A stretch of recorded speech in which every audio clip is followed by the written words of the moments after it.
Finance বলতে সাধারণত আমাদের মাথায় দুটো জিনিসই আসে, কর্পোরেট ফাইন্যান্স বা পার্সোনাল ফাইন্যান্স। কর্পোরেট ফাইন্যান্স যখন কোনো বিজনেস হাউস বা স্টার্টআপ নিজের বিজনেস গ্রোথ বা এক্সপ্যানশনের জন্যে ফান্ড রেজ করতে চায় সেটাকে বলে। নিজের পয়সায় যদি আপনি নিজের বিজনেস স্টার্ট করেন সেটাকে বুটস্ট্র্যাপিং বলে।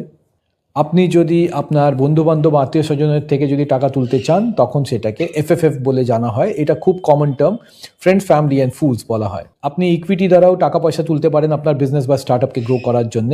এছাড়া যে কোনো কোম্পানি ব্যাংক থেকে লোন নিতে পারে, যেটাকে আমরা ডেট বলে জানি। অনেক সময় ইনভেস্টার্সের থেকেও কোম্পানি, বিজনেস হাউসেস বা স্টার্টআপসরা টাকা তোলে, সেটাকে আমরা ভিসি ফান্ডিং বলে জানি বা সিড ফান্ডিং বলে জানি। প্রথমবার হলে সিড ফান্ডিং, তার পরের বার হলে তখন ওটাকে সিরিজ ফান্ডিং বলা হয়। মানে সিরিজ এ, সিরিজ বি, সিরিজ সি।